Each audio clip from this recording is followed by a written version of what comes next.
What's up, guys? I haven't done this in a little while, but I came across a situation where I've used two products that are very similar in price and also very similar in application. So I thought I would go ahead and do a comparison and talk about the differences between these two sets of speakers. So let's get started. We're going to be talking, of course, about the Recoil Audio MS65 and the Slapz Audio Pro Street Pro 6.5s. They are a lot alike in a lot of ways. So first of all, the Slapz are an 8 ohm speaker and the Recoil is a 4 ohm speaker. That's one of the differences. But to get into the nuts and bolts here, the Recoil does have a 1.5 inch high temperature Kapton fit voice coil, and the Slapz has a 1.5 inch voice coil also. Now the Slapz are listed at $60, $59.99 a pair, and the Recoil, I believe most of the places where you find them are listed at around $40 a pair, so they're a little bit cheaper. But don't let the little bit of difference in price sway you, because there are differences between these speakers. So let me get down through here and I'll show you some of the things that that are listed in the details in the specs. Okay, so we'll start out down here. Now the Recoil lists the frequency response range at 50 to 50 hertz to 12K. I don't think that's really accurate. From what I've seen, using them for a extendedly long period of time, I would say that you can play them at around 60 to 80 hertz up to around 5K. That's where they're really juicy at. Anything below or above that, they start to drop off pretty quick. But honestly, that's all you really ask for on a mid-range speaker anyway. So this is listed as a mid-range, not a mid-bass. Unlike the Slapz, it's listed as a mid-bass. Let's keep going though. So the power rating on these guys is 150 watts RMS. And on the Slapz, the power rating is 200 watts RMS. Again, that's not really important, but I just wanted to point out the differences. Now, this is something that starts to get interesting. This is important stuff. So the free air resonance is 107 hertz on the Recoil, and I believe it's 115 or something like that.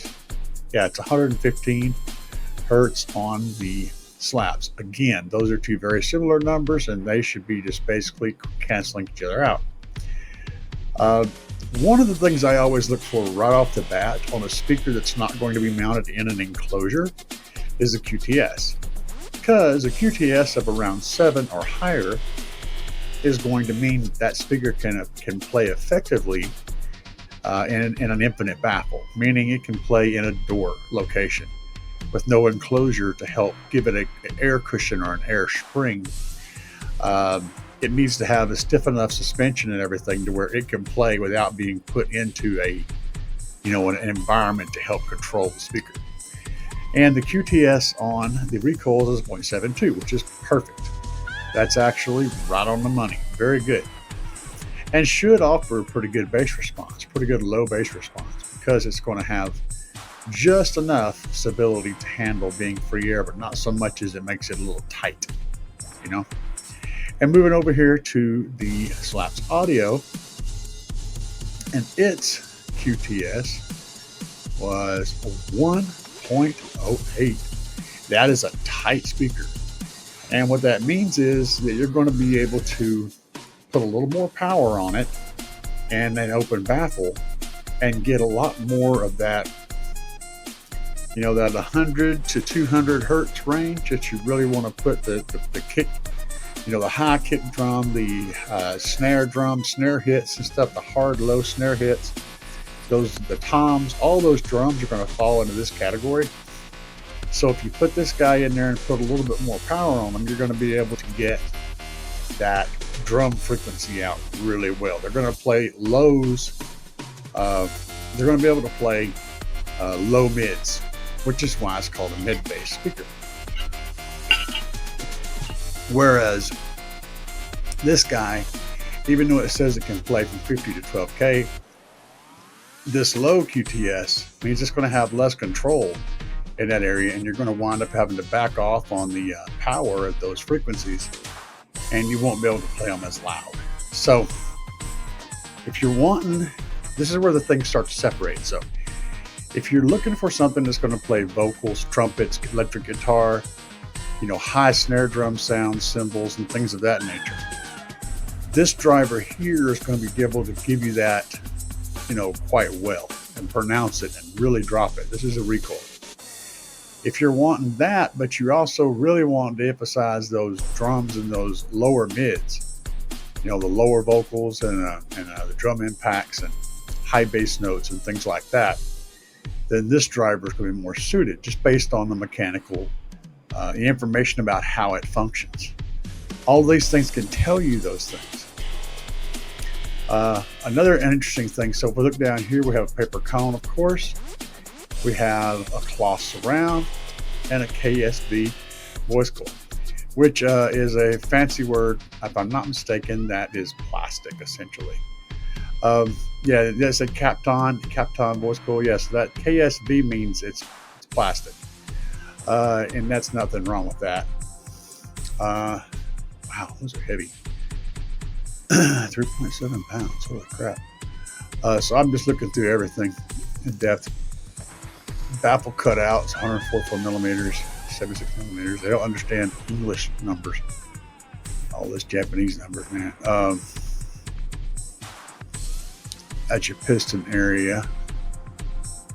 So now I'm just kind of looking through and trying to find, all right, moving mass. All these things are relevant to figuring out your Q. So in all your Q, in your Q section, you have the QMS, the QES, and the QTS. QMS is a mechanical Q, the QES is the electric Q, and the QTS is the total Q.